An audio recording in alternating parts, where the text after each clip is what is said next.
கர்த்தருடைய பரிசுத்த நாமம் மகிமைப்படுவதாக. நாம் எல்லாரும் தேவ சமூகத்திலே கூடியிருக்கிறோம். கர்த்தர் நம்மை ஆசீர்வதிக்கும்படியாக நாம் எல்லாரும் ஜெபிப்போம். இன்றைக்கு தரப்போகிற தேவ செய்தி நம்ம எல்லாரும் ஆசீர்வாதமாய் காணப்படும்படியாக ஆண்டவர் நமக்கு உதவி செய்யும்படியாகும். நம்முடைய வழிகளை நாம் சீர்தூக்கி பார்த்து கர்த்தரிடத்திலே உடைந்த உறவுகளை எல்லாம்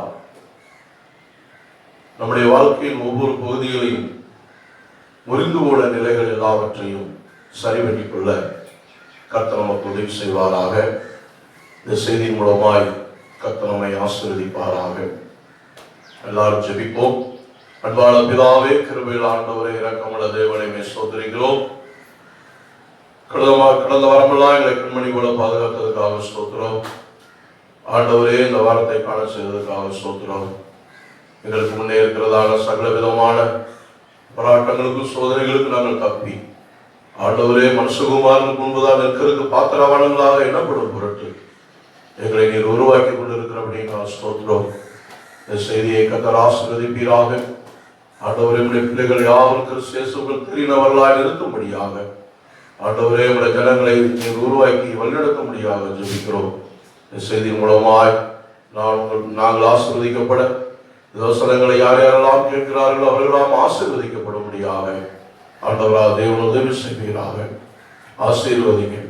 ஆண்டவரா இயேசு கிறிஸ்து நாமத்தில் ஜெபிக்கிறோம் ஜீவனுள்ள நல்ல பிதாவே, ஆமென். ஒரு பழைய பாடலின் ஒரு சரணத்தை நான் பாடி தொடர்ந்து தேவனுடைய வார்த்தை நேராக கடந்து போகிறேன். கர்த்தர் ஆசீர்வதிப்பாராக. பழைய பாடல் புத்தகத்திலே 307வது பாடல். எனக்கேன் இனி பயமே,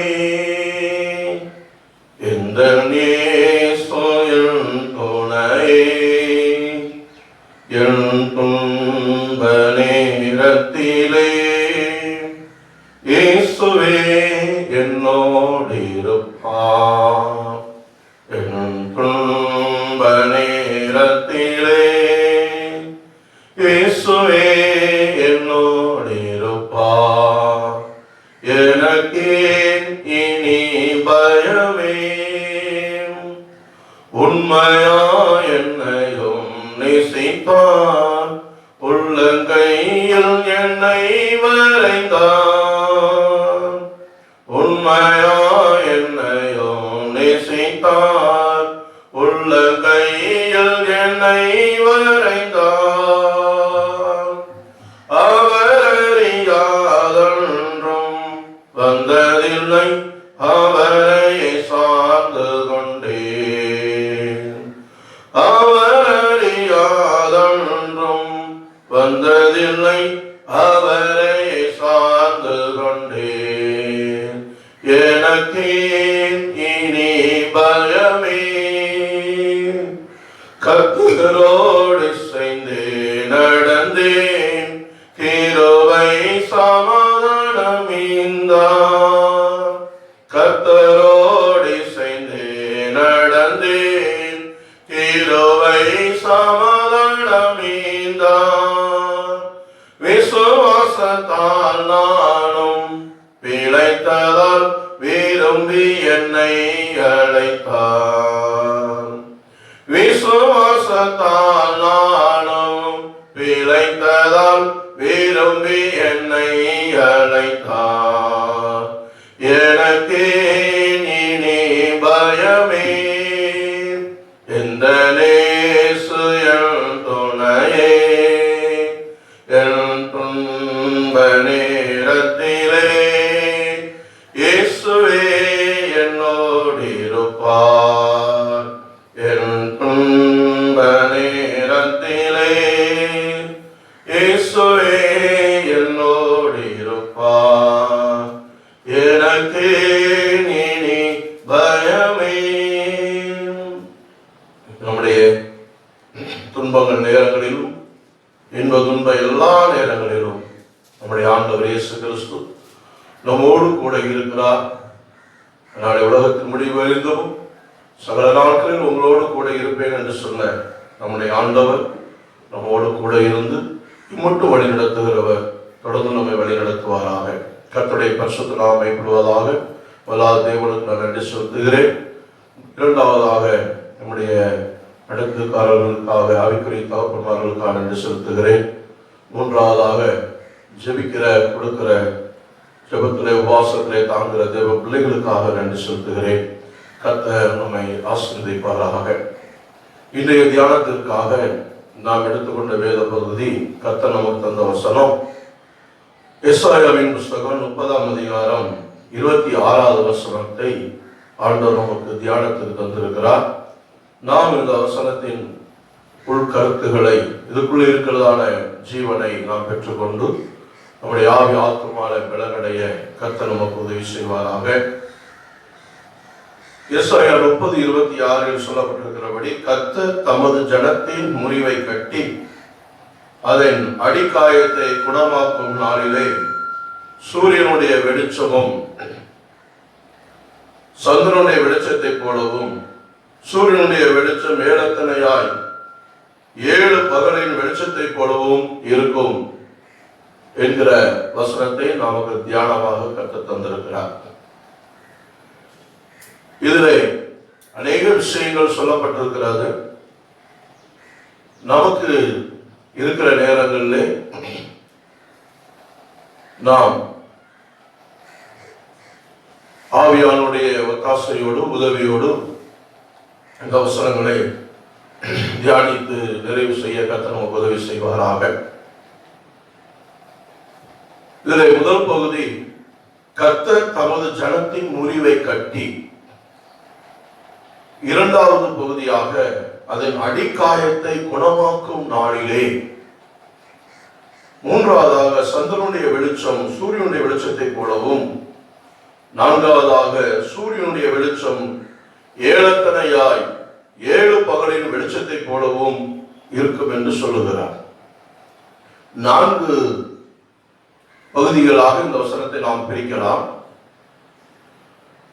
இதில் முதல் பகுதி, கர்த்தர் தமது ஜனத்தின் முறிவை கட்டுகிறார். நம்முடைய தேவனை தொழுது கொள்ளுகிற தேவனுடைய பிள்ளைகள் தேவனுடைய ஜனங்களாக காணப்படுகிறார்கள். அவருடைய நாமத்தின் மேல் விசுவாசம் உள்ளவர்களாய் அவரை ஏற்றுக்கொண்டவர்கள் எத்தனை பேரோ அத்தனை பேரும் அவருடைய பிள்ளைகளாகும்படி அவர்களுக்கு அதிகாரம் கொடுக்கப்பட்டிருக்கிறார். ஆண்டவர் இயேசு கிறிஸ்து இரத்தத்தினாலே மீட்கப்பட்டவர்கள் தேவனுடைய குடும்பத்தின் அங்கத்தினராக உருவாக்கப்படுகிறார்கள். தேவனுடைய குடும்பத்துக்குள் இருக்கிறவர்களுக்கு தேவனோடு சரியான உறவு இருக்க வேண்டும். தேவனுடைய குடும்பத்துக்குள் இருக்கிறவர்கள் தங்களுடைய குடும்பங்களுக்குள்ளே சரியான ஒரு உறவுகளை உருவாக்கிக் கொள்ள வேண்டும். அநேகருடைய உறவுகள் முறிந்து போன நிலையில் காணப்படுகிறது. குடும்ப உறவுகள் முறிந்து போகிறது. தேவனோடு உள்ள உறவுகளும் முறிந்து போகிறது. மறுபடியும் உங்களுக்கு நினைப்பூட்டுகிறேன், நாம் எல்லாரும் தேவனுடைய குடும்பத்தின் அங்கத்தினர்கள். தேவனோடு உள்ள, தேவன் ஏற்படுத்தின அந்த குடும்பத்திலே நாம் எல்லாரும் உறுப்பினர்களாக இருக்கிறோம். தேவன் நமக்கு நல்ல ஒரு ஆவிக்குரிய குடும்பங்களை, ஆவிக்குரிய ஐக்கியத்தை கர்த்தர் ஏற்படுத்தி இருக்கிறார். இந்த குடும்பத்தில் இருக்கிறவர்கள் குடும்பத்தில் உள்ளவர்களிடத்திலே நல்ல ஒரு உறவுகளை வைத்துக் கொள்ள வேண்டும். தேவனோடு, தேவன் நம்முடைய குடும்பத்திற்கு அவர் தலைவராக இருக்கிறபடியினால் நாம் அவருடைய பிள்ளைகளாக இருக்கிறோம் என்பதை மனதில் கொள்ள வேண்டும். அவருடைய பிள்ளைகளாக இருக்கிற நாம அவருடைய பிள்ளைகளுக்குள்ளே, அவருடைய இரத்தத்தினால் மீட்கப்பட்ட அவருடைய பிள்ளைகளுக்குள்ளே நல்ல உறவுள்ளவர்களாக நாம் இருக்க வேண்டும் என்று கர்த்தர் விரும்புகிறார். அதாவது இன்றைய காலகட்டங்களிலே முறிந்து போன குடும்ப உறவுகளை நாம் பார்க்கிறோம். முறிந்து போன குடும்ப உறவுகளை நாம் அநேக இடங்களிலே பார்க்கிறோம். முறிந்து போன தேவனோடு உள்ள உறவுகள், அநேக விசுவாசிகள், அநேக ஊழியர்கள் இந்த வறுமையும் வறட்சியும் இந்த ஊரடங்கு உத்தரவு நிமித்தமாக அநேக தேவனோடு இருக்கிறதான உறவுகளிலே முறிந்து போன நிலையில் காணப்படுகிறார்கள். அநேக விசுவாச குடும்பங்களுக்குள்ளே முறிந்து போன நிலைகளே உறவுகளை வைத்துக் கொண்டிருக்கிறார்கள். ஒரு மரத்தின் கிளை அடிக்கும் காற்றில் முறிந்து போகிறது போல சில குடும்ப உறவுகளை நாம் பார்க்கிறோம். பயங்கரமான காற்று அடிக்கிறது. அந்த காற்றிலே சில மரத்தின் கிளைகளானது முறிந்து சிலது விழுந்து விடுகிறது, சிலது அப்படியே மரத்திலே தொங்கிக் கொண்டிருக்கிறது. பல சோதனை காற்றுகள் நம்மை சந்திக்கிறது, சில வேதனைகள் நம்மை சந்திக்கிறது. காற்று அடிக்கிற அந்த வேகத்தின் நிமித்தமாக சில மரத்தின் கிளைகள் முறிந்து மரத்தோடே தொங்கிக் கொண்டிருக்கிறது. சில கிளைகள் முறிந்து கீழே விழுந்து விடுகிறது. கர்த்தர் நமக்கு அருமையான நல்ல ஒரு குடும்ப உறவுகளை கர்த்தர் நமக்கு தந்திருக்கிறார். அந்த குடும்ப உறவுகளிலே நமக்கு ஏதாவது ஒரு முறிவு ஏற்படுமானால் அந்த முறிவுகளை நாம் சரி செய்து கொள்கிறதுக்கு பிரயாசப்பட வேண்டும். ஆவியான தேவன் நமக்கு உதவி செய்கிறார். இந்த வசனத்தின் மூலமாய் கர்த்தர் நம்மை பலப்படுத்துவாராக. கர்த்தர் நம்முடைய உறவுகள் முறிந்து போன நிலையில் இருக்கிற உறவுகளை எல்லாம் ஆண்டவர் நிச்சயமாகவே சரி பண்ணுகிறதுக்குரியதான பலனையும் கிருபையும் உங்களுக்கு எனக்கு தந்தருவாராக. நாம் வேதாகமத்திலே ஒரு குடும்பத்தை நாம் இப்பொழுது பார்க்கிறோம். ஆதியாகமத்தின் புஸ்தகத்திலே 16ஆம் அதிகாரத்திலே ஒரு குடும்பத்தை நாம் பார்க்கிறோம். அந்த குடும்பத்தினுடைய நிலை என்ன என்று பார்த்தால் அங்கே குழந்தை இல்லாத சூழ்நிலை. ஆபிரகாம், சாரா இவர்களுக்கு குழந்தை இல்லாமல் இருக்கிறார். வீட்டுக்கு தலைவியாக இருக்கிறதான சாரால் தன்னுடைய வீட்டிலே வேலை பார்த்துக் கொண்டிருக்கிற ஆகாரை மேல் அவளுக்கு கவனம் வருகிறது. என்னாலே எனக்கு என் குடும்பத்தை கட்ட முடியவில்லை, ஒரு உறவை ஏற்படுத்திக் கொள்ள முடியவில்லை, ஒரு சந்ததியை பெற்றுக்கொள்ள முடியவில்லை, அதனால தன்னுடைய அடிமை பெண்ணை தன்னுடைய கணவனுக்கு கொடுக்கலாம், அவளாலே தன்னுடைய வீடு கட்டப்படும் என்று சாரால் நினைத்த நினைவு நல்ல நினைவுதான்.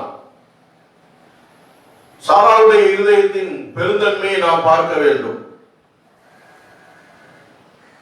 சாராளுடைய இருதயத்தின் பெருந்தன்மையை நாம் பார்க்கும் பொழுது அவள் தன்னுடைய வீடு கட்டப்படணும், தனக்கு ஒரு வாரிசு வேணும், வயதாய் கொண்டு இருக்கிறது என்று சொல்லி அவள் தன்னுடைய வீட்டு வேலைக்காரியை தன்னுடைய கணவனுக்கு மனைவியாக கொடுத்தாள்.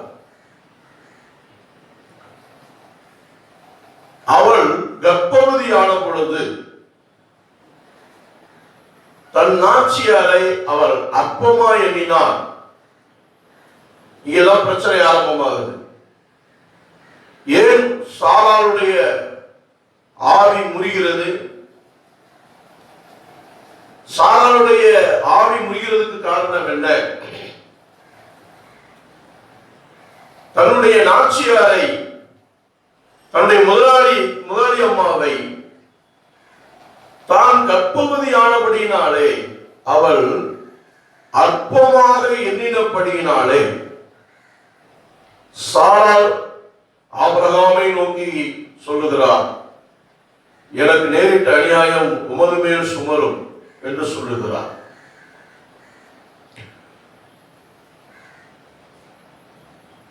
இந்த நிலையை நாம் சற்று சிந்தித்து பார்க்க வேண்டும். குடும்பங்களிலே பிரச்சனைகளுக்கு காரணம் யார்? நான் சொல்லுவோம் அவங்களால பிரச்சனை, இவங்களால பிரச்சனை என்று சொல்லி. சாராளுடைய நோக்கம் நலநோக்கமாக இருந்தது. ஆனால் ஆகாருடைய நோக்கம் சரியில்லாததாக இருந்தது. இதனாலே ஆபிரகாமுடைய அனுமதியோடு ஆகாரை சாராள் கடுமையாக நடத்தினாள் என்று பார்க்கிறோம். இது நிமித்தமாக அவள் வனாந்தரத்திற்கு அவள் ஓடி போனாள்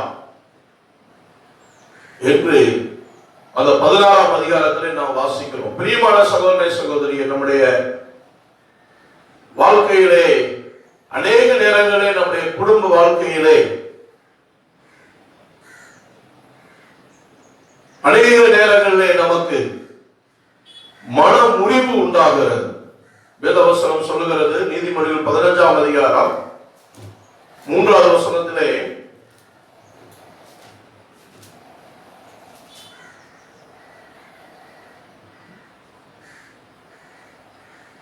கர்த்தருடைய பரிசுத்த நாமம் மகிமைப்படுவதாக.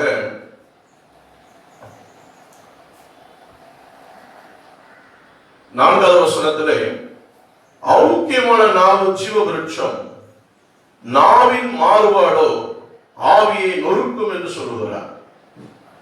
ஒரு மாறுபாடான ஒரு எண்ணம் இந்த ஆகாருக்குள்ளே வந்தபடியினாலே,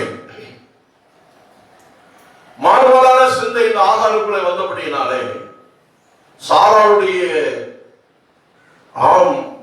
ஆவியை நொறுக்கி போட்டது.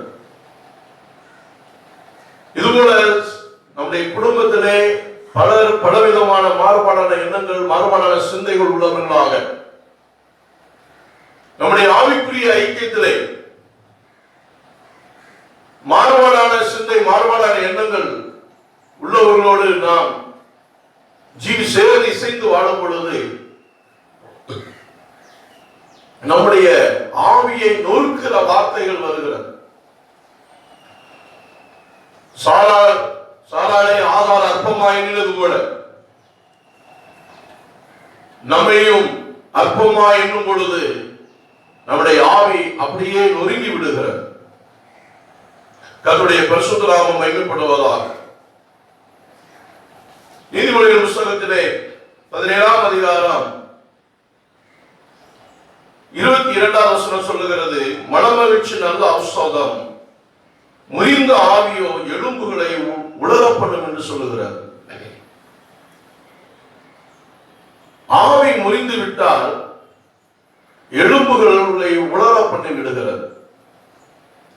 நம்முடைய எலும்பு என்று சொல்லும் போது நம்முடைய எதிர்கால வாழ்க்கையை குறிக்கிறது, எதிர்கால தரிசனத்தை குறிக்கிறது.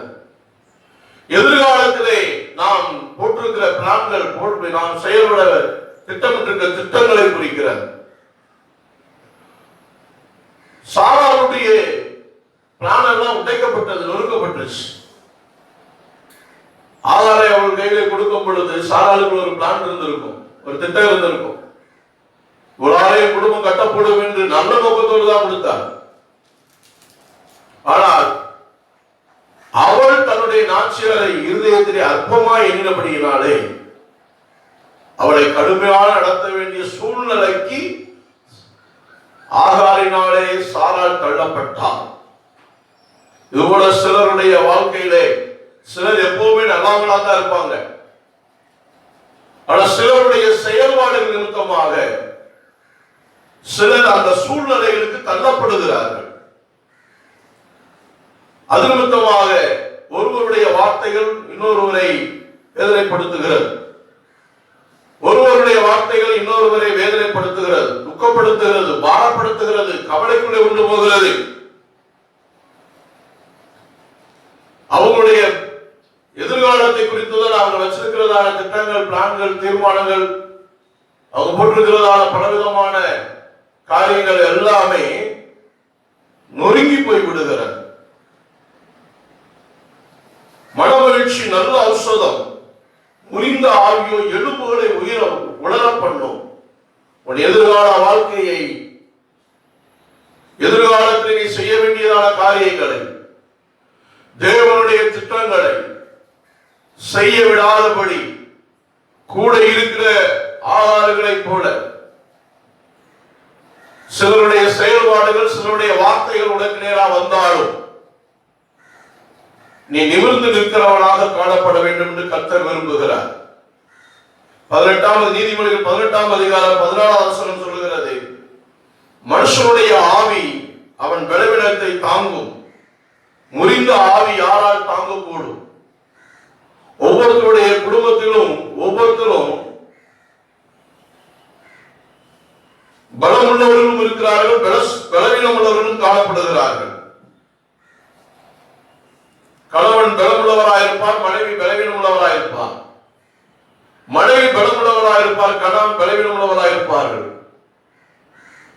பிள்ளைகள் பலவீனம் உள்ளவர்களாயிருப்பார்கள், இருக்கிறவர்கள் உண்டு, பலமுள்ளவர்களாக இருக்கிறவர்களும் உண்டு. ஆனால் அவர்களுடைய வாயிலிருந்து வருகிற வார்த்தைகள் பலவீனம் உள்ளவர்களாயிருந்தாலும் பல சிலருக்குள்ளே பலமுள்ள வார்த்தைகள் வரும். பலமுள்ளவர்களாயிருந்தாலும் சிலருக்குள்ளே பலவீனமுள்ள வார்த்தைகள் வரும். அந்த வார்த்தைகளானது நம்மை பலவீனப்படுத்துகிற வார்த்தைகளை நாம் கேட்கும் போது நாம் பலவீனப்படக்கூடாது, பலமுள்ளவர்களாய் மாற வேண்டும். பலமுள்ளவர்களாய் இருக்கிற நமக்குள்ளே இன்னும் பலமுள்ளவர்களாய், பலசாலிகளாய் நீங்கள் நான் மாற வேண்டும் என்று கர்த்தர் விரும்புகிறார். உன்னுடைய ஆவி முறிந்து போனால் யாருமே முன்னால் எதையுமே செய்ய முடியாது. மனுஷனுடைய ஆவி பலமுள்ளதாக இருந்தால், உனக்குள்ளே உன்னுடைய சரீரத்தில் பலவீனங்கள் இருந்தாலும் சரி, உன் வாழ்க்கையிலே எடுத்துக்கிட்ட எந்த முயற்சிகளும் கைகூடி வராமல் போகும்போது, உன் ஆவியிலே ஒரு சோர்வு ஏற்பட்டாலும் கர்த்தருக்கு ஸ்தோத்திரம் உண்டாவதாக, அது உன்னை தாங்கும். எடுக்கிற முயற்சிகள்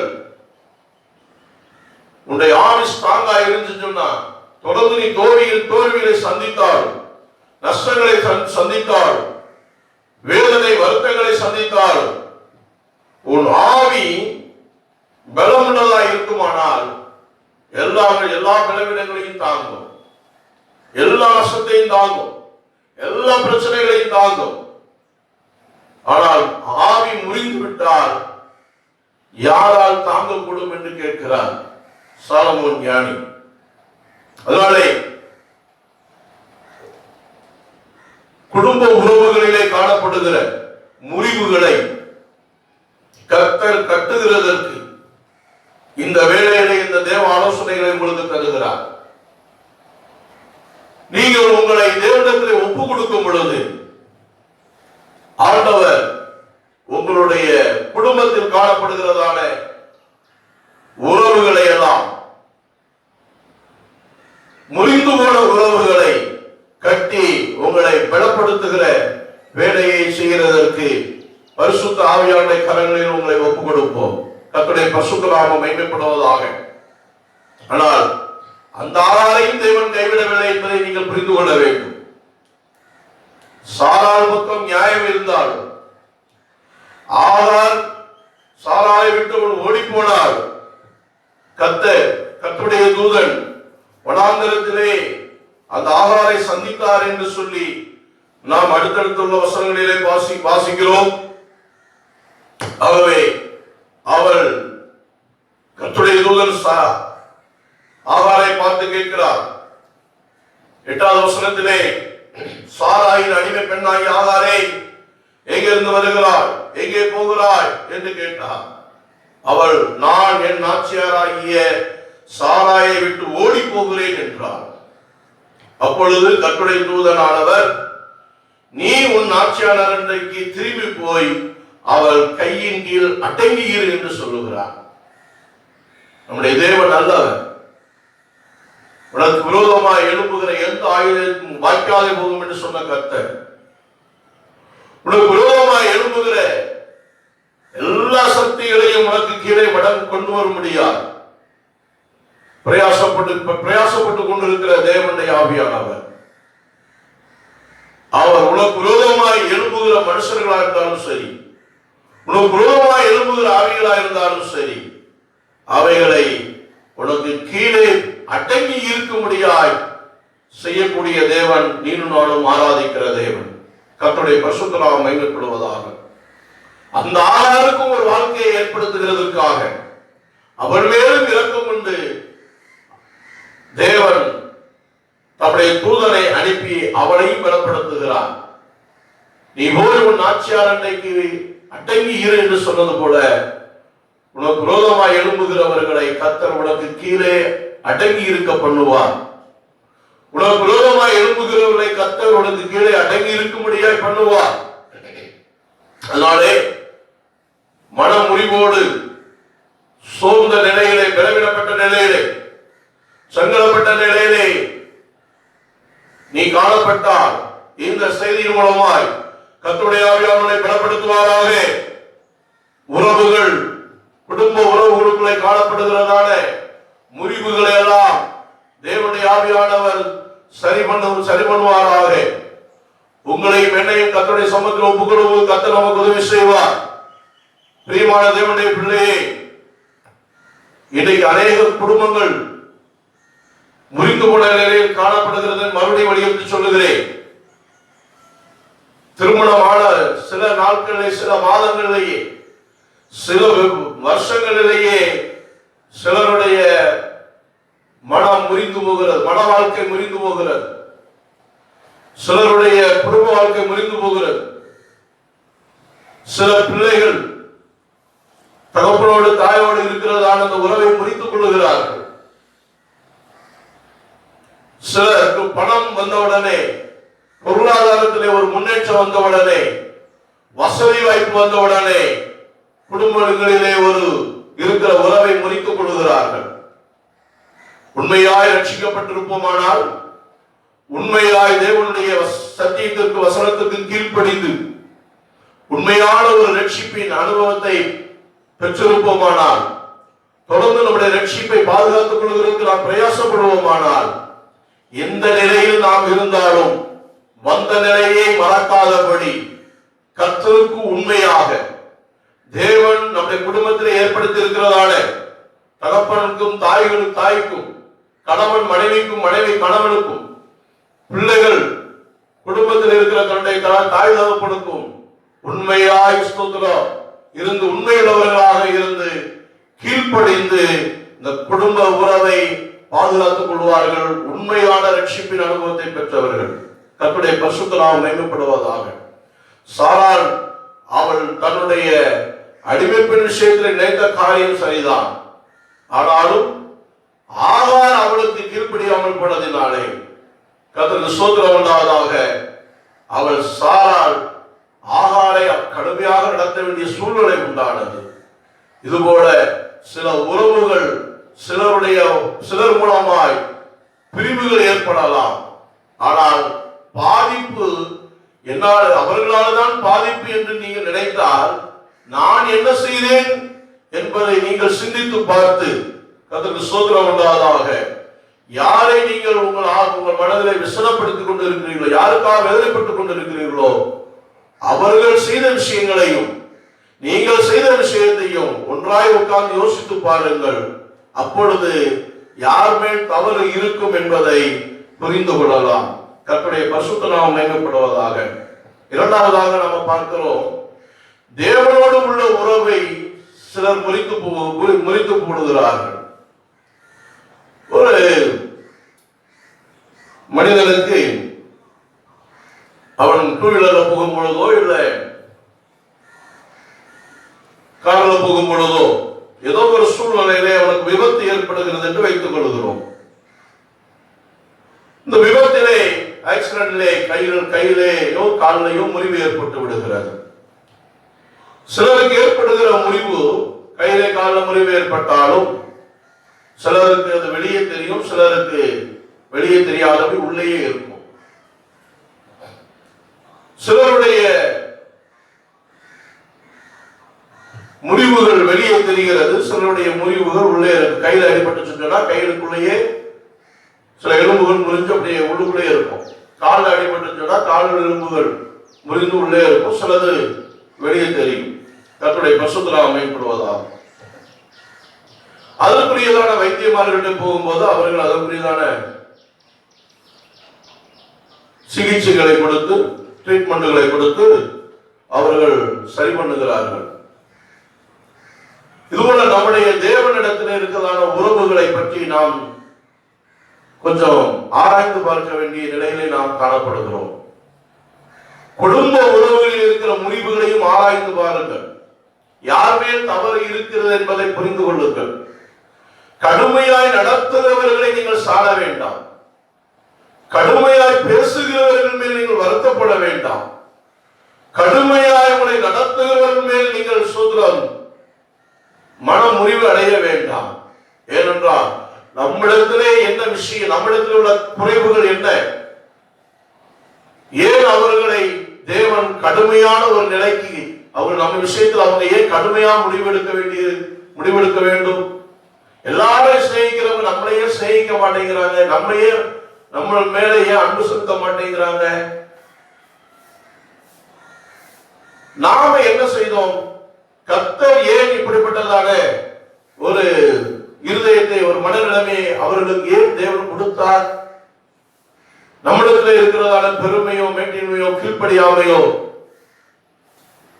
இது நிமித்தமாக கர்த்தர் நல்லா நேசிக்கிற அவங்க நம்மளை ஏன் நேசிக்க மாட்டேங்கிறாங்க என்று நம்மை நாமே ஆராய்ந்து பார்த்து நமக்குள்ளே இருக்கிறதான சுபாவங்களை, நமக்குள்ளே இருக்கிறதான பொல்லாத குணங்களை விட்டு விலகி அவர்களோடு நாம் ஒப்புரவாகுதலின் அந்த வேலையை நம்ம செய்துட்டோம் சொன்னா ஆண்டவர் நிச்சயமாகவே நமக்குள்ளே அந்த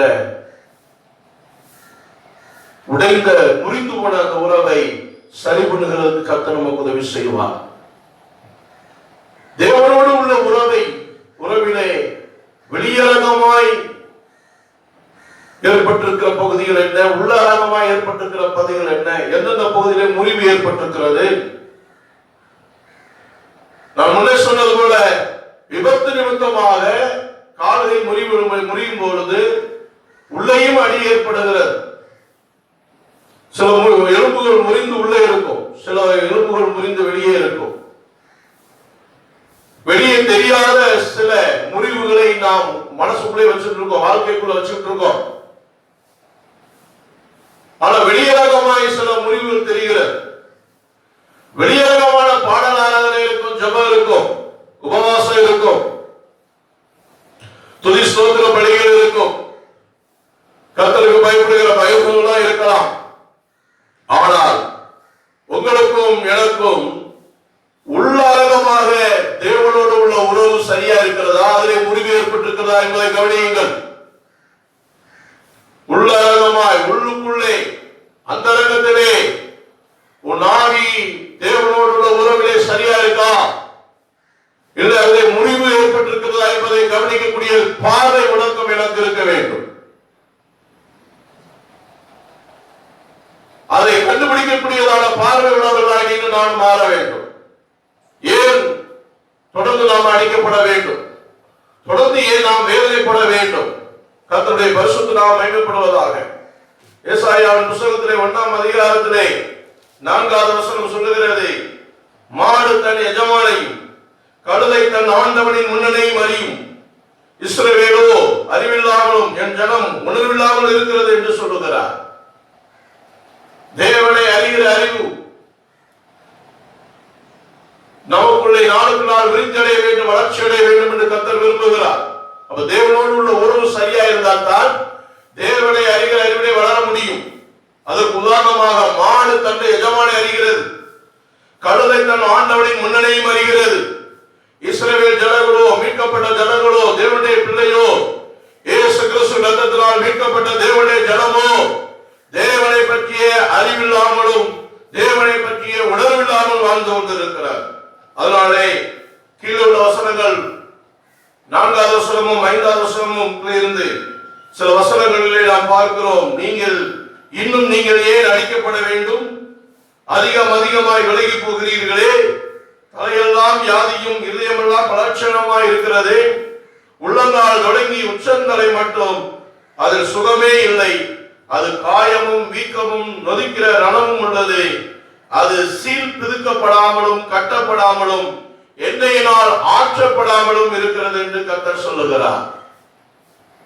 தேவனோடு உள்ள உறவு முறிந்து விட்டால் தேவனுடைய பிள்ளைகள் இப்படிப்பட்ட வேதனைகளை சந்திக்க வேண்டிய சூழ்நிலை உண்டாகிறது. கர்த்தரோடு இருக்கிற உறவுகள், தேவனுடைய ஜனத்தோடு இருக்கிற உறவுகள், தேவ சபையோடு இருக்கிற உறவுகள், தேவனுடைய ஊழியக்காரர்களோடு இருக்கிற உறவுகளை ஒரு தேவனுடைய பிள்ளை இழந்து விட்டார் என்று சொன்னால் அவருடைய மனமானது அவருடைய வாழ்க்கையின் அநேக பகுதியில் அடிக்கப்பட்ட நிலையிலேயே வாழ்ந்து கொண்டிருக்கிறார். நீங்கள் ஏன் அடிக்கப்பட வேண்டும் என்று கர்த்தர் சொல்லுகிறார். அதிகமாய் விலகி போகிறீர்கள், அதிகமாய் தேவ சமூகத்திற்கு விலகி போகிறீர்கள், அதிகமாய் தேவனை விட்டு பின்வாங்கி போகிறீர்கள். ஒரு ஞாயிற்றுக்கிழமை 6 வந்து போனா போதுங்கிற நிலையில் நாம் இருக்கிறோம். அதிகாலையில் 5 நிமிஷம் 10 நிமிஷம் ஜெபம் பண்ணா போதும் என்ற நிலையில் இருக்கிறோம். வாரத்துக்கு ஒரு தடவை பைபிளை எடுத்துட்டு ஒரு அதிகாரத்தை வாசிக்கிற நிலையில் காணப்படுகிறோம். அப்படி இருக்கிறவர்கள் அதிகமாய் தேவனை விட்டு விலகி போகிற நிலையிலே காணப்படுகிறீர்கள் என்பதை புரிந்து கொள்ளுங்கள். தேவனை விட்டு அதிகமாய் விலகி போகிறவர்கள் இந்த உலகத்தில் இருக்கிறதான அநேக விஷயங்களினாலே, அநேக காரியங்களினாலே வேதனையும் துன்பங்களையும் அனுபவிக்கிறார்கள் என்று பார்க்கிறோம். தலையெல்லாம் வியாதியும் இதயமெல்லாம் பலட்சயமாய் இருக்கிறது. உள்ளங்கால் தொடங்கி உச்சந்தலை மட்டும் அதிலே சுகமே இல்லை. உள்ளான ஆத்மாவிலே, உள்ளான மனுஷனிலே தேவனுக்கும் உனக்கும் சரியான உறவு இல்லாமல் போகுமானால் இதுதான் உன்னுடைய வாழ்க்கையில் நடக்கும். வீக்கமும் நொதிக்கிற ரணமும் உள்ளதாக இருக்கிறது. அது சீல் பிதுக்கப்படாமலும் கட்டப்படாமலும் எண்ணெயால் ஆற்றப்படாமலும் இருந்துகிட்டே இருக்குமானால் இன்னும் அது வேதனையிலும் வேதனையை உருவாக்கி கொண்டே இருக்கும். உதாரணமாக ஸ்தோத்திரம், லூகாஸ் விசேஷம் 10ஆம் அதிகாரத்திலே 25ஆம் வசனத்திலிருந்து 37ஆம் வசனம் வரைக்கும் ஒரு காரியத்தை இங்கே நாம் பார்க்கிறோம். கர்த்தருடைய பரிசுத்த நாமம் மகிமைப்படுவதாக. ஒரு நியாய சாஸ்திரி ஆண்டவர் இயேசு கிறிஸ்துவிடத்தில் வந்து கேட்கிறார். அவனுக்கு என்ன ஆசை? நித்திய ஜீவனை சுதந்திரித்துக் கொள்ள வேண்டும். அவனுடைய விருப்பம் நித்திய ஜீவனை சுதந்திரித்துக் கொள்ள வேண்டும். அவன் இயேசுவை சோதிக்கும்படியாக, போதகரே, நல்ல போதகரே, நித்திய ஜீவனை சுதந்திரித்துக் கொள்ள நான் என்ன செய்ய வேண்டும் என்று கேட்டான். இயேசு அவனை பார்த்து சொல்லுகிறார், நியாயப்பிரமாணத்தில் என்ன எழுதியிருக்கு, நீ என்ன வாசித்திருக்கிறாய் என்று கேட்கிறார். அதற்கு அவன் பிரதியுத்தரமாக, உன் தேவனாய கர்த்தரிடத்தில் உன் முழு இருதயத்தோடு, உன் முழு ஆத்மாவோடு, உன் முழு பலத்தோடு, உன் முழு சிந்தையோடும் அன்பு கூர்ந்து, உன்னிடத்தில் அன்பு கூறுகிறது போல பிறனிடத்திலும் அன்பு கூறுவாயாக என்று எழுதியிருக்கிறது என்றான். அவர் அவனை நோக்கி நிதானமாய் உத்தரவு சொன்னார். அப்படியே செய், அப்பொழுது பிழைப்பாய் என்று சொன்னார். அவர் தன்னை நீதிமான் என்று காண்பிக்க மனதாய் இயேசுவை நோக்கி அவன் கேட்கிறான். இயேசுவை நோக்கி, எனக்கு பிறன் யார் என்று கேட்கிறான். அவளுக்கு ஒரு உவமையாக, உதாரணமாக ஆண்டவர் இயேசு கிறிஸ்து சொல்லுகிறார். இயேசு பிரதியுத்தரமாக, ஒரு மனுஷன் எருசலேமில் இருந்து எரியோவுக்கு போகையில் கல்லறையில் அகப்பட்டான். அவர்கள் அவன் வஸ்திரங்களை உரிந்து கொண்டு அவனை காயப்படுத்தி குற்றுயிராக விட்டு போனார்கள். எருசலேம் என்பது தேவனுடைய வீடு, தேவனுடைய ஆலயம், தேவனோடு இருக்கிற உறவுக்கு சமமாக இருக்கிறது. இந்த மனுஷன் எருசலேம் என்று சொல்லப்படுகிற தேவனோடு இருக்கிறதான உறவை, தேவனோடு இருக்கிற ஐக்கியத்தை விட்டு அவன் அதிகமாய் விலகி இவன் எங்கே வந்து விட்டான்? எரிகோவுக்கு வந்து கொண்டு இருக்கிறான். மீட்கப்பட்டவன், ரட்சிக்கப்பட்டவன், தேவனுடைய பிள்ளையாக இருக்கிறவன், அவன் தேவன் ஏற்படுத்தியிருக்கிற ஸ்தானத்திலே அவன் இருக்க வேண்டும். தன் கூட்டை விட்டு அலைகிற குருவி எப்படி இருக்கிறதோ அப்படியே தன் ஸ்தானத்தை விட்டு விலகிற மனுஷனும் அப்படியே இருக்கிறான் என்று நாம் வாசிக்கிறோம்.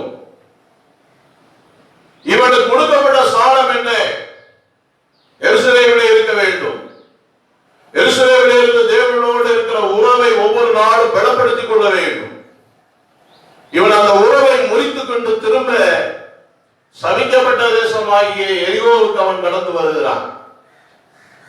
இதுபோல இன்றைக்கும் பல விசுவாச பிள்ளைகள், விசுவாச மக்கள், ஆவியிலே ஆரம்பித்தவர்கள் தங்களுடைய ஆவிக்குரிய வாழ்க்கையிலே தொடர்ந்து ஆவியிலே பலன் கொள்ள வேண்டும்.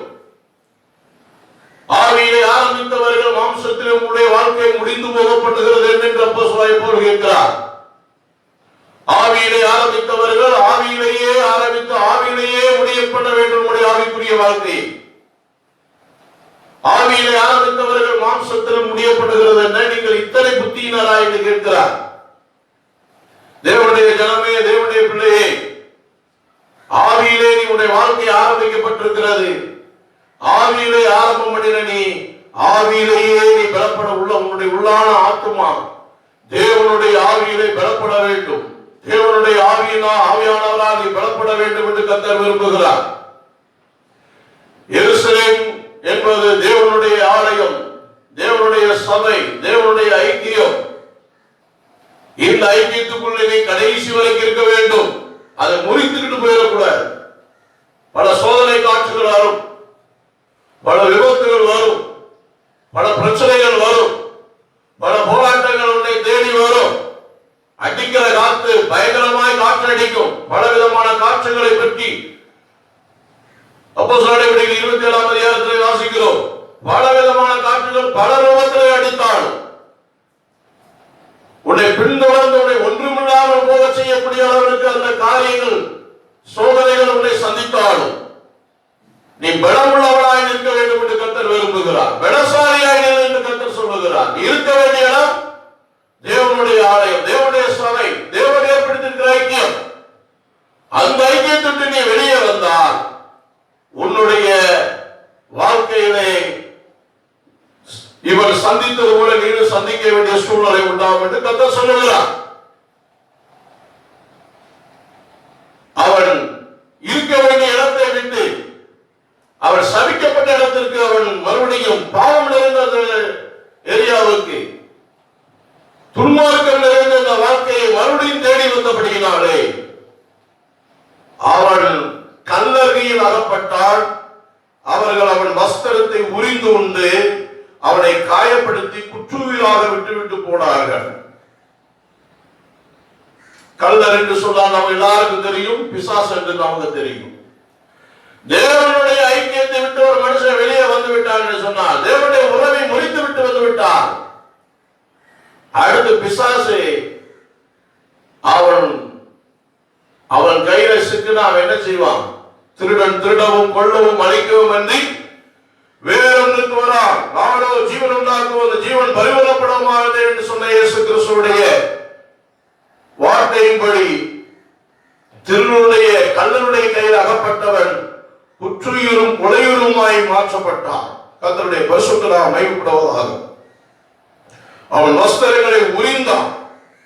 ரட்சிப்பின் வஸ்திரத்தை இழந்து போவாய், நீதியின் வஸ்திரத்தை இழந்து போவாய், வைராக்கியம் என்கிற சால்வையை இழந்து போவாய், சத்தியம் என்கிற கட்சியை இழந்து போவாய். ஆகவே தேவனோடு உள்ள உறவை முறிக்கிறதற்கு பல விதத்திலும் பல சோதனைகள் வந்தாலும் அந்த உறவினை நீ பலம் கொண்டு நிற்க வேண்டும். கர்த்தர் யோசுவாவை பார்த்து சொன்னது போல, நான் உனக்கு பலம் கட்டளையிடவில்லையா? பலம் கொண்டு திடமனதாயே, நான் மோசேயோடு கூட இருந்தவர் உன்னோடு கூட இருப்பேன் என்று சொன்ன ஆண்டவர், அவர் தம்முடைய வார்த்தையின் மூலமாய் நம்மை பலப்படுத்துகிற தேவனாய் இருக்கிறார் என்பதை நீ புரிந்து கொள்ள வேண்டும். ஆகவே நம்மை பல விபத்துகள் சந்திக்கிறது. வெளியரங்கமான பிரச்சனைகள் வரும்பொழுது வெளியரங்கமாய் நாம சால்வ் பண்ணிடலாம். ஆனால் அவனுடைய உள்ளுக்குள்ளே, உள்ளான மனுஷனிலே ஏற்படுகிற இந்த போராட்டங்கள், தேவனோடு உள்ள உறவுகளை முறிக்கும்படியாய் போராடுகிற இந்த போராட்டத்திலிருந்து நீ ஜெயம் பெற வேண்டும் என்பதை புரிந்து கொள். கர்த்தருக்கு ஸ்தோத்திரம். ஜெயம் கொள்ளுகிறவன் எவனோ, வெளிப்படுத்தின விசேஷத்திலே வாசிக்கிறோம், அவனுக்கு இன்னென்னதான் ஆசீர்வாதங்களை நான் உனக்கு கொடுப்பேன் என்று 7 சபைகளுக்கும் ஆண்டவர் சொல்லி முடிக்கிற கடைசி வார்த்தைகள், ஜெயம் கொள்ளுகிறவனை நான் இன்னென்ன ஸ்தானத்தில் வைப்பேன் என்று கர்த்தர் சொல்லுகிறார். கர்த்தருடைய பரிசுத்த நாமம் மேம்படுவதாக. விபத்து வரும், ஆக்சிடென்ட்கள் வரும், சோதனைகள் வரும், போராட்டங்கள் வரும், பிரச்சனைகள் வரும். ஆனால் இதுலதான் தெரியும் உன் பலன் என்ன, உன் பலவீனம் என்ன என்று சொல்லி. ஆபத்து காலத்திலே நீ சோர்ந்து போவாயானால் உன் பலன் குறுகினது என்று கர்த்தர் சொல்லுகிறார். ஆகவே இந்த சம்பவங்களை எல்லாம் நம்ம கீழே பார்த்து விட்டு, ஒரு சமாரியான் வந்தால் அவனை கிட்ட வந்து அவனுடைய காயங்களை எண்ணெயையும் திராட்சை ரசமும் வார்த்து காயங்களை கட்டினான். அவனை தன் சுய வாகனத்தின் ஏற்றி சத்திரத்து கொண்டு போய் அவனை பராமரித்தான் என்று பார்க்கிறோம். இதுக்கெல்லாம் நிறைய அர்த்தங்கள் இருக்கிறது. இப்ப இது நமக்கு தேவையில்லை. உறவுகளை, தேவனோடு உறவை நீ சரி பண்ணிக்கொள், இல்லைன்னா இந்த நிலைமை உனக்கும் எனக்கும் ஏற்படலாம் என்பதை புரிந்து கொள். அடுத்ததாக தேவனோடு இருக்கிற உறவை முடிக்கிற ஒரு காரியத்தை நாம் பார்க்கும் பொழுது, மத்தேயு சுவிசேஷம் 5ஆம் அதிகாரம் 21 இருந்து 26ஆம் வசனம் வரைக்கும் ஆண்டவர் இயேசு கிறிஸ்து ஒரு காரியத்தை சொல்லுகிறார். கொலை செய்யாதிருப்பாயாக என்பதும், கொலை செய்கிறவன் நியாய தீர்ப்புக்கு ஏதுவாக இருப்பான் என்பதும் பூர்வத்தால் உரைக்கப்பட்டிருந்து கேள்விப்பட்டிருக்கிறீர்கள். நான் உங்களுக்கு சொல்லுகிறேன், தன் சகோதரனை நியாயமில்லாமல் கோபித்துக் கொள்கிறவன் நியாய தீர்ப்புக்கு ஏதுவாக இருப்பான். தன் சகோதரனை வீணென்று சொல்லுகிறவன் ஆலோசனை சங்க தீர்ப்புக்கு ஏதுவாக இருப்பான். முடனே என்று சொல்லுகிறவன் எரிநகரத்திற்கு ஏதுவாக இருப்பான். ஆகையால் நீ பலிபீடத்தில் உன் காணிக்கையை செலுத்த வந்து உன் பேரில் உன் சகோதரனுக்கு குறை உண்டு என்று அங்கே நினைவு கூறுவாயாகில், அங்கேதானே பலிபீடத்தின் முன் உன் காணிக்கை வைத்து விட்டு போய் முன்பு உன் சகோதரனுடைய ஒப்புரவாகி பின்பு வந்து உன் காணிக்கையை செலுத்து. எதிராளிவனை நியாயாதிபதிக்கு ஒப்புக்கொடாமலும் நியாயாதிபதி இவனை சேவனுக்கு ஒப்புக்கொடாமலும் நீ சிறைச்சாலை வைக்கப்படாமல் இருக்கும்படியாக நீ உன் எதிராளியோட வழியில் இருக்கும் போதே சீக்கிரமாய் அவனிடத்திலே நல்மணம் வந்து பொருந்தாவிட்டால் நீ ஒரு காசும் குறைவின்றி கொடுத்து தீர்க்க மட்டும் அவனிடத்திலிருந்து புறப்பட மாட்டாய் என்று மெய்யாவே மெய்யாவே உனக்கு சொல்லுகிறேன் என்று ஆண்டவர் சொல்லுகிறார். தேவனோடு உள்ள உறவு முறிக்கப்படுகிறதுக்கு காரணம், முதலாவது சொன்னேன், தன் ஸ்தானத்தை விட்டு விலகும் பொழுது தேவனோடு இருக்கிற உறவை நாம் இழந்து போகிறோம், முறிந்து போகிறது. இரண்டாவதாக பார்க்கிறோம், தன்னுடைய ஆவிக்குரிய குடும்பத்துக்குள்ளே, ரட்சிக்கப்பட்ட தேவனுடைய பிள்ளைகளுக்குள்ளே இருக்கிறதான ஐக்கியத்திலே நாம் பலப்பட வேண்டும். கர்த்தருக்கு ஸ்தோத்திரம் உண்டாவதாக. குறைபாடுகள் எல்லா இடத்திலும் இருக்கும். குறை சொல்ற ஒவ்வொருத்தரையும் பார்த்தோம்னா அவங்களும் குறைவுள்ளவர்களாக தான் இருப்பார்கள்.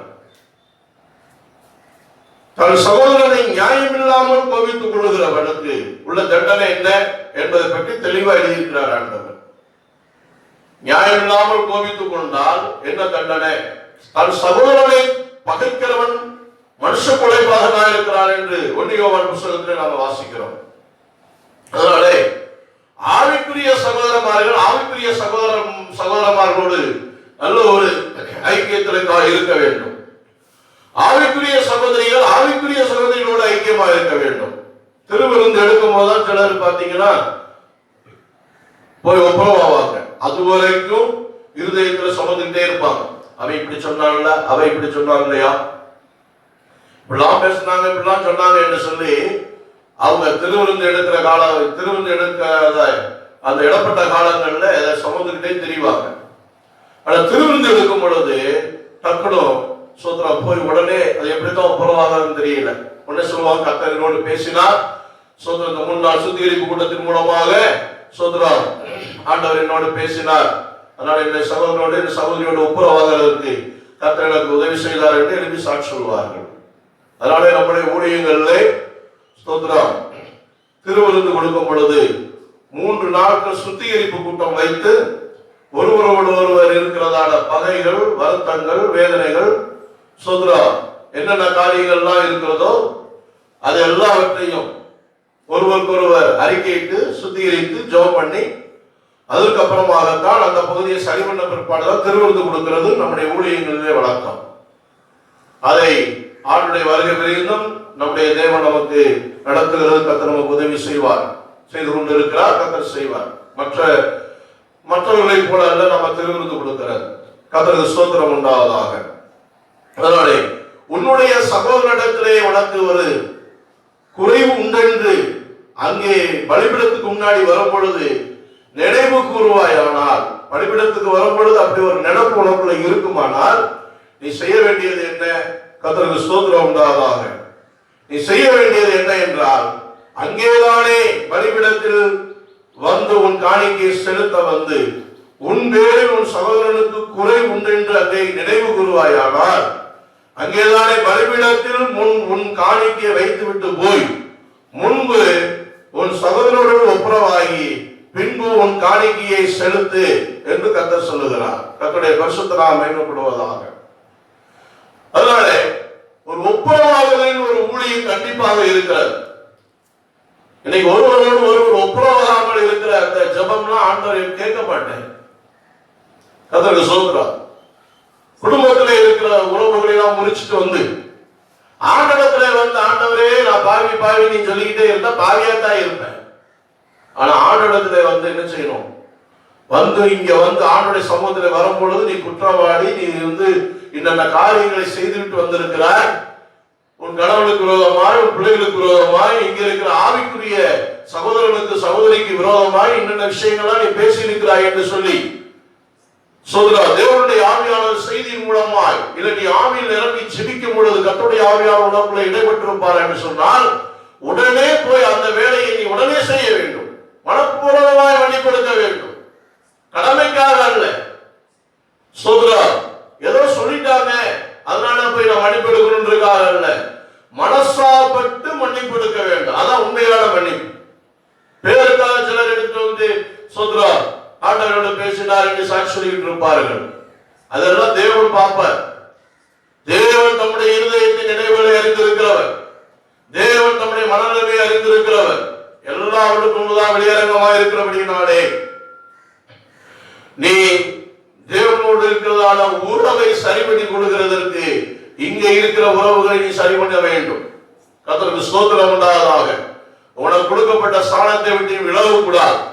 உனக்கு கொடுக்கப்பட்டிருக்கிற ஐக்கியத்துக்குள்ளே ஒருவருக்கு ஒருவர் பகைகளை வருத்தங்களை நீ உருவாக்கி கொண்டிருக்க கூடாது. கர்த்தருக்கு ஸ்தோத்திரம். அப்படி நீ எந்த காணிக்கை செலுத்தினாலும் சரி, நீ கோடி கோடியா கசமா கொடுத்தாலும் சரி, லட்ச லட்சமா அள்ளி கொடுத்தாலும் சரி, உன்னையே நீ தியாகமா பலிபீடத்துல கிருபாதாரப்படியா ஒன்னையே ஒப்பு கொடுத்தாலும் சரி, ஆண்டவர் அதெல்லாம் அங்கீகரிக்க மாட்டார். வசனத்துக்கு கீழ்ப்படுகிறது தான் முக்கியம். எதிராளி உன்னை நியாயாதிபதிக்கு ஒப்புக்கொடாமல், நியாயாதிபதி உன்னை சிறைவிடத்தில் ஒப்புக்கொடாமல், நீ சிறைச்சாலையில் வைக்கப்படாமல் இருக்கும்படியாக நீ உன் எதிராளியோடு வழியில் இருக்கும் பொழுது சீக்கிரமாய் அவனோடு நல்மணம் பொருந்து. அப்படி பொருந்தாவிட்டால் உனக்கு இருக்கிற சொத்து சோகங்கள் எல்லாமே காலியாகி போகிற வரைக்கும் கர்த்தருக்கு ஸ்தோத்திரம், ஒரு காசும் குறைவின்றி கொடுத்து தீர்க்கு மட்டும் அவளுக்கு புறப்பட மாட்டாய் என்று கர்த்தர் சொல்லுகிறார். அதனாலே தேவனுடைய பிள்ளையே, கர்த்தருக்கு ஸ்தோத்திரம் உண்டாவதாக. தேவனோடு உள்ள உறவு முறிக்கப்பட்டிருக்குண்டான காரியங்களை தான் இப்பொழுது பேசிக் கொண்டிருக்கிறேன். கர்த்தருக்கு ஸ்தோத்திரம். ஐக்கியத்தை விட்டு ஸ்தானத்தை விட்டு விலகும் பொழுது தேவனோடு இருக்கிற உறவு முடிந்து விடுகிறது. சகோதரத்துவ ஐக்கியத்தை சிதறடிக்கும் பொழுது, அந்த ஐக்கியத்தை நாம் கனம் பண்ணாமல் மதிக்காமல் போகும் பொழுது நமக்கும் தேவனுக்கும் இருக்கிற உறவு முறிக்கப்படுகிறது. ஏனென்றால் இந்த ஐக்கியத்தை தேவன் தான் நமக்கு தந்திருக்கிறார். சபையை தேவன் தான் தந்திருக்கிறார். ஊழியர்களை ஊழியக்காரிகளை கர்த்தர் தான் தந்திருக்கிறார். அவர்களோடு இருக்கிற உறவை நாம் பலப்படுத்திக் கொள்ளும் பொழுது தேவனோடு இருக்கிற உறவை நாம் புதுப்பித்துக் கொள்கிறதற்கு அடையாளமாய் காணப்படுகிறது. அடுத்த பகுதிகளில் நாம் வாசிக்கிற மூன்றாவதாக கர்த்தருக்கு ஸ்தோத்திரம். மத்தேயு சுவிசேஷம் 5ஆம் அதிகாரம் 28வது வசனத்திலே நாம் வாசிக்கிறோம், நான் உங்களுக்கு சொல்லுகிறேன், ஒரு ஸ்திரீயை இச்சையோடு பார்க்கிற எவனும் தன் இருதயத்தில் அவளோடு விபச்சாரம் செய்தாயிற்று. ஒரு பெண்ணை ஒரு ஆண் ஒரு பெண்ணை தன் இருதயத்திலே இச்சையோடு பார்த்தாலே அவனுக்கும் அந்த தேவனுக்கு இருக்கிறதான உறவு முறிஞ்சு போய்விடும். தேவ சமூகம் கிடைக்காது. அதற்கு சோதரம் உண்டாவதா? ஒரு பெண் ஒரு ஆணை இச்சையோடு பார்த்தாலே அவளோடு சோதரம் விபச்சாரம் பண்ணி விட்டாயிச்சு. கர்த்தருக்கு சோதரம். உடலோடு உடல் சேர்ந்தாதான் விபச்சாரம் நினைக்காதீங்க. ஸ்தோத்திரம். சரீரத்தோடு சரீரம் இசைந்தால்தான் விபச்சாரம் என்று நினைக்காதீங்க. உடல் உறவு என்று நினைக்காதீர்கள். ஒரு பெண்ணை ஒரு ஆண் இச்சையோடு பார்த்தாலோ, ஒரு ஆண் ஒரு பெண்ணை இச்சையோடு பார்த்தாலோ அவளோடு விபச்சாரம் செய்தாயிற்று என்று கர்த்தர் சொல்லுகிறார். அப்படிப்பட்டதான சிந்தையோடு இன்றைக்கு நீங்கள் வாழ்ந்து கொண்டிருந்தால் தேவனோடு பட்டு போய்விடும். கர்த்தருக்கு ஸ்தோத்திரம். உன் உள்ளான ஆவியிலே இதெல்லாம் இருக்கு. இப்ப எப்படிப்பட்ட நிலையில நீ இருக்கிறாயா என்று உன்னை நீனே நிதானித்து ஆராய்ந்து பார் என்று கர்த்தர் சொல்லுகிறார். கர்த்தருக்கு ஸ்தோத்திரம். குடும்ப வாழ்க்கையிலே நீ முறிந்து கொண்ட நிலைமையிலே காணப்படலாம். ஆண்டவர் நிச்சயமாய் பலப்படுத்துவார். ஆனால் தேவனோடு இருக்கிற உறவை முறிந்த நிலைமையில இருக்குமானால் அந்த உறவை கட்டி எழுப்புகிறதுக்கு நீ பிரயாசப்பட வேண்டும். சோதரம். பாவம் எந்த மனுஷனுக்கு இகழ்ச்சி என்று எழுதப்பட்டிருக்கிறது. அதனாலே பாவம் செய்யற எவ்வளவு பிசாசு கடுமையாக இருக்கிறான்.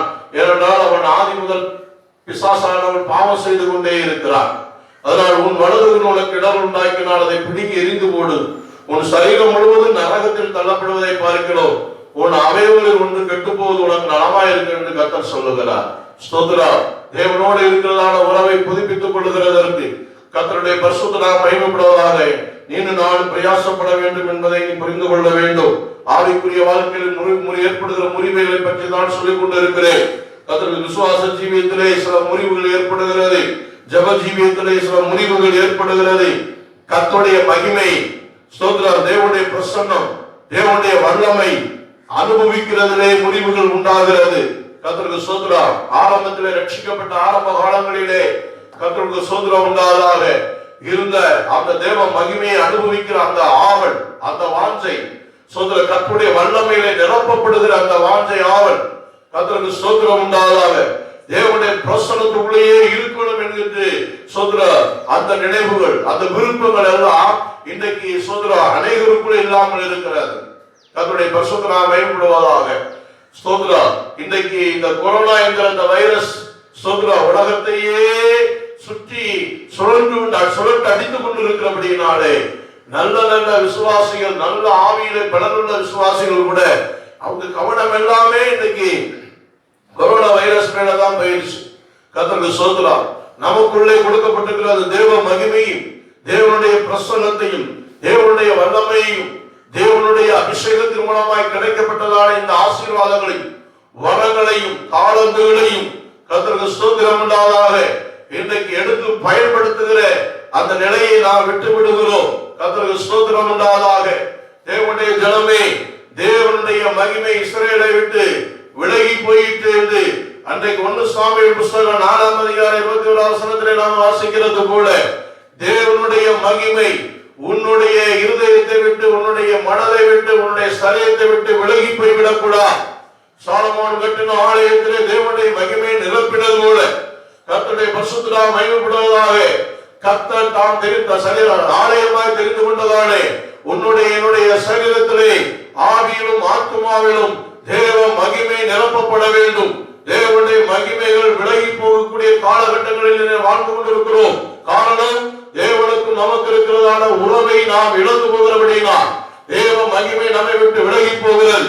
பெட்டி பிடிபட்டதினால் தேவ மகிமை இஸ்ரவேலை விட்டு விலகிட்டு என்று சொல்லி ஏலியின் மருமகள் அந்த பிறந்த குழந்தைக்கு இக்கோபோத் என்று பெயரிட்டார் என்று பார்க்கிறோம். அதுபோல உடற்குள்ளே எனக்குள்ளையும் கர்த்தருடைய சோதரம் தேவனோடு பண்ண உடன்படிக்கை, அந்த உடன்படிக்கை பெட்டியை பிசாசுக்கு நாம விட்டுக் கொடுத்துட்டோம் என்று சொன்னார். தேவனோடு பண்ண உடன்படிக்கையை மறந்து, தேவனோடு பண்ண ஐக்கியத்தை மறந்து, தேவனோடு இருக்கிறதான அந்த அனுபவங்களை நாம் மறந்து சொல்கிறார். உடன்படிக்கை பெட்டிக்குள்ளே இருந்ததான அந்த கற்பலகைகள், மண்ணா வைக்கப்பட்ட பொற்பாத்திரங்கள் கர்த்தருக்கு சொல்கிறார்.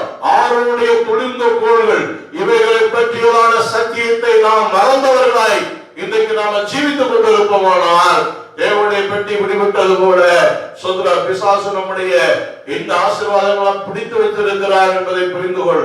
கர்த்தருக்கு ஸ்தோத்திரம். ஆகவே தேவ மகிமைகள் கொள்ளையிடப்படுகிறது.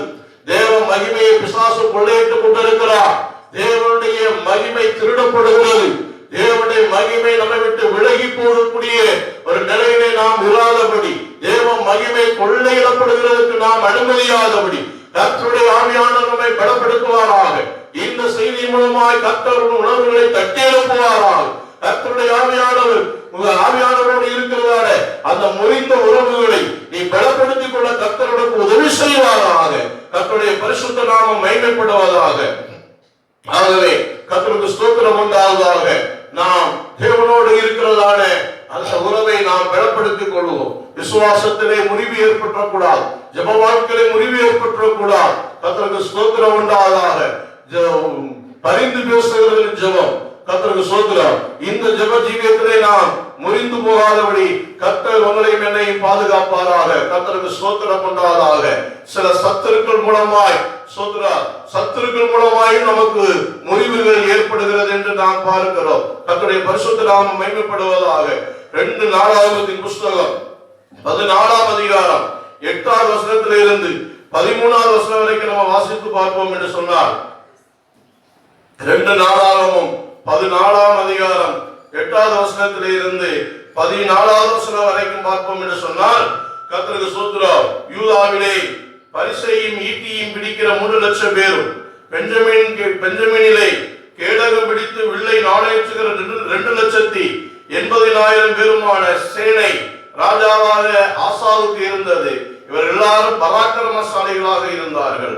ஆனால் எத்தியோப்பியனாகிய சேரா என்பவன் 10 லட்சம் பேர்களோடு சேர்ந்த சேனைகளோடு 300 ரதங்களோடு புறப்பட்டு அவன் மரைசா மட்டும் வந்தான். அப்பொழுது ஆசா அவனுக்கு எதிராக புறப்பட்டான். மரைசாவுக்கு அடுத்த செப்பத்தா என்னும் பள்ளத்தாக்கில் யுத்தத்திற்கு அணிவகுத்து நின்றார்கள். உடனே ராஜா யுத்தத்தில் போய் யுத்தம் பண்ணாம அவன் சொன்னான், ஜெப ஜீவியத்திலே நல்ல ஒரு உறுதியாக இருந்த, ஜெப வாழ்க்கையிலே நல்ல ஒரு உறவை, ஜெபத்தின் உறவை புதுப்பித்துக் கொண்டிருந்த இந்த ஆசா தனக்கு இருக்கிறதான பராக்கிரமசாலிகளை நம்பி அவன் போய் யுத்தத்தில் உடனே போய் நிற்காமல் பராக்கிரமசாலிகளை தந்த தேவனை நோக்கி அவன் கூப்பிட்டு, கர்த்தாவே, பலம் உள்ளவனுக்காயிலும் பலனற்றவனுக்காயிலும் உதவி செய்கிறது உமக்கு லேசான காரியம். எங்கள் தேவனாய கர்த்தாவே, எங்களுக்கு துணை நில்லும். உம்மை சார்ந்து உம்முடைய நாமத்தினாலே ஏராளமான இந்த கூட்டத்துக்கு எதிராக வந்தோம். கர்த்தாவே, நீர் எங்கள் தேவன், மனுஷன் உம்மை மேற்கொள்ள விடாதேயும் என்றான். அப்பொழுது கர்த்தர் அந்த எத்தியோப்பியரை ஆசாவுக்கும் யூதாவுக்கும் முன்பாக முறியடித்ததினால் எத்தியோப்பியர்கள் ஓடி போனார்கள் என்று பார்க்கிறோம். கர்த்தருக்கு ஸ்தோத்திரம். எத்தியோப்பியர்கள் ஓடி போவார்கள். ஜெப ஜீவியத்தில் முறிவில்லாமல், ஜெப வாழ்க்கையிலே நிர்விசாரமில்லாமல், ஜெபத்திலே நீ உறுதி உள்ளவனாய் இருந்தால் உனக்கு விரோதமாய் எழும்புகிற எத்தியோப்பியர்கள் எல்லாரையும் கர்த்தர் முறியடிப்பார். ஆசா ஜெபித்தது போல ஜெபிக்க வேண்டும். கர்த்தருக்கு ஸ்தோத்திரம். ஆசாவுக்கு படைபலம் இருந்தது. 3 லட்சம் பேர் ஈட்டிகளை பரிசைகளை பிடிக்கத்தக்க அளவுக்கு 3 லட்சம் பேர் இருந்தார்கள். கேடகத்தை பிடித்து வில்லை நாணயத்துகிறது 2,80,000 பேர் இருந்தார்கள். பெரிய சேனை இருந்தது. ஆனால் சேனையை நம்பவில்லை. சேனாதிபதியாகிய தேவன் சொல்கிறார், அவர் சேனைகளின் கர்த்தராக இருக்கிற அந்த தேவனையாக இவன் நம்பினான் என்று பார்க்கிறோம். அதனாலே கர்த்தர் சொல்கிறார், ஆசாவும் அவனுடைய ஜனங்களும் கேரார் மற்றும் அந்த எத்தியோப்பியரை துரத்தும்படி கர்த்தர் கிரியை செய்தார். எத்தியோர்கள் திரும்ப பலன் கொள்ளாதபடிக்கு முறிந்து விழுந்தார்கள். கர்த்தருக்கும் அவருடைய சேனைக்கு முன்பாக நொறுங்கி போனார்கள். அவர்கள் மிகுதியாய் கொள்ளையடித்து கேராரின் சுற்று பட்டணங்களை எல்லாம் முறியடித்தார்கள். கர்த்தரால் அவர்களுக்கு பயங்கரம் உண்டாயிற்று. அந்த பட்டணங்களை எல்லாம் கொள்ளையிட்டார்கள். அவர்கள் கொள்ளை மிகுதியாய் அகப்பட்டது என்று பார்க்கிறோம். கர்த்தருடைய பரிசுத்த நாமம் மகிமைப்படுவதாக. குடும்ப உறவுகளை தேவனுடைய பிள்ளைகள் சரி பண்ணிக் கொள்ளுங்கள். குடும்பம் உனக்கு சாட்சி கொடுக்க வேண்டும். உன்னுடைய மாம்சத்துக்குரிய குடும்பம், உன்னோடு கூட இருக்கிற ஒரு குடும்பம் உனக்கு சாட்சி கொடுக்க வேண்டும். கர்த்தருக்கு ஸ்தோத்திரம். குடும்பம் நற்சாட்சி கொடுத்தால் தான் உன்னுடைய சாட்சி நல்லா இருக்கும். கர்த்தருக்கு ஸ்தோத்திரம் உண்டாவதாக. அதனாலே சாராள் சரியாக, சாராளுடைய அணுகுமுறை சரியா இருந்தது. ஆகாருடைய அணுகுமுறை சரியில்லாமல் இருந்ததனாலே அந்த உறவு முறிந்து போகிறது.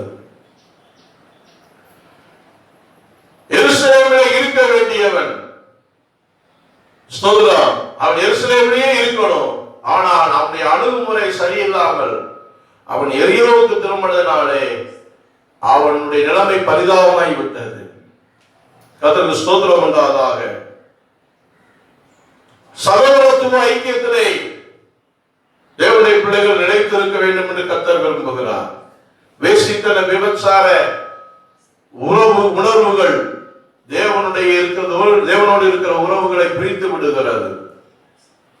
கர்த்தருக்கு ஸ்தோத்திரம். தேவனுடைய மகிமைகள் இஸ்ரவேலை விட்டு விலகி போல உனக்குள் தேவன் தந்திருக்கிற அந்த மகிமையான ஒரு ஜீவியத்தை நீ இழந்து போகக்கூடிய ஒரு சூழ்நிலை உண்டாகிறது என்பதை புரிந்து கொள்.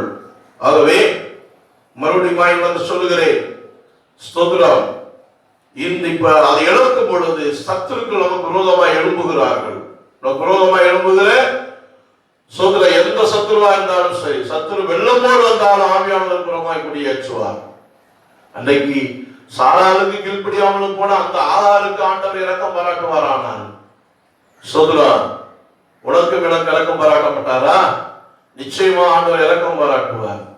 தூதர் மூலமாய் ஆதாருக்கு வார்த்தை வந்தது, நீ போய் அடங்கி இருந்து வார்த்தை வந்தது. அதுபோல நீ அடங்கி இருந்தால் ஆண்டவர் நிச்சயமாவே ஆண்டவர் உன்னை பலப்படுத்துவார். கர்த்தருடைய பரிசுத்த நாமம் மேம்படுவதாக. அடிக்காயங்கள் சொல்றார், இது உள்ளத்தின் ஆழத்திலே சிலருடைய உள்ளத்தின் ஆழத்துல பார்த்தீங்கன்னா அடிக்காயம் கூட சொல்றார், பல நாள்பட்ட காயங்கள் இருக்கும், ஆறாத வடு இருக்கும். பல நாள் காயப்பட்டிருப்பாங்க, வார்த்தையினால் காயப்பட்டிருப்பாங்க. கர்த்தருக்கு ஸ்தோத்திரம். செயல்பாடுனால் காயப்பட்டிருப்பாங்க. பல மாதங்கள் பல வருஷங்களாக அந்த சோதர உள்ளத்தின் ஆழத்தில் அந்த காயங்கள் அப்படியே ஆறாத வடுவாக காணப்படும். கர்த்தருக்கு ஸ்தோத்திரம். தேவன் அந்த அடிக்காயத்தை என்ன செய்கிறார்? கர்த்தருடைய பரிசுத்த நாமத்தை மகிமைப்படுவதாக குணமாக்குகிறார். ஸ்தோத்திரம். கர்த்தர் தமது ஜனத்தின் முறிவை கட்டுகிறார். எதனாலே தேவன் கட்டுகிறார்? அன்பு என்கிற கயிறினாலே தேவன் கட்டுகிறார். சமாதானம் என்கிற கயிறினாலே கர்த்தர் கட்டுகிறார். சந்தோஷம் என்கிற கயிறினாலே கட்டுகிறார். வசனம், சத்தியம், உபதேசம், தியாகம், ஐக்கியம், இப்படிப்பட்டதான கயிறுகளினாலே ஆண்டவர் தமது ஜனத்தின் முறிவை கட்டுகிறார். கர்த்தருக்கு ஸ்தோத்திரம். உன்னுடைய அடிக்காயத்தை அவர் குணமாக்குகிற வேலையை கர்த்தர் செய்கிறார். கர்த்தருக்கு ஸ்தோத்திரம்.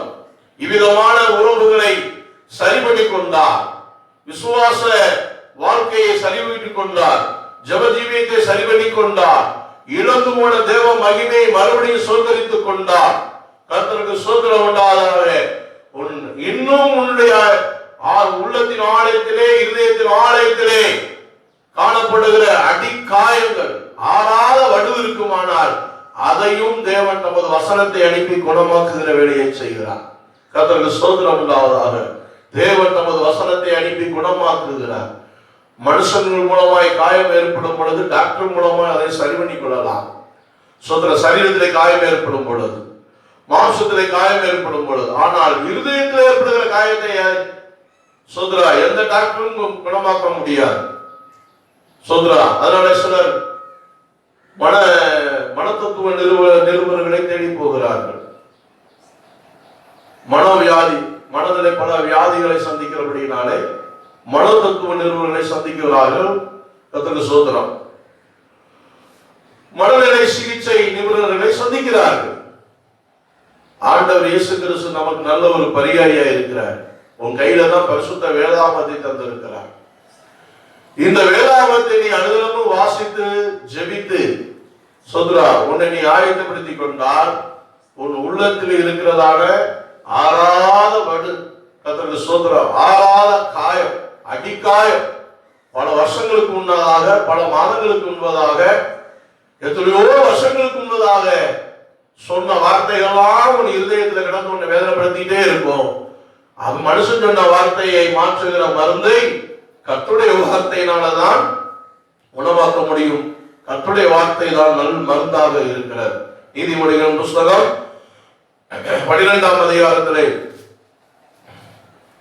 8வது வசனம் விதமாய் சொல்லுகிறது, கர்த்தருக்கு ஸ்தோத்திரம் உண்டாவதாக. தன் புத்திக்கு தக்கதாக மனுஷன் புகழப்படுகிறான், மாறுபாடான இருதயம் உள்ளவன இகழப்படுகிறான் என்று எழுதப்பட்டிருக்கிறது. கர்த்தருக்கு ஸ்தோத்திரம். நல் ஞானமுள்ள நாள் உள்ளவர்களாக நீங்கள் நானும் மாற வேண்டும் என்று கர்த்தர் விரும்புகிறார். ஸ்தோத்திரம். நீதிமானுடைய வாய் ஜீவ ஊற்று என்று எழுதப்பட்டிருக்கிறது. நீதிமானுடைய ஸ்தோத்திரம் வாயிலிருந்து வருகிற வார்த்தைகள் ஜீவ ஊற்றாக மாறட்டும்.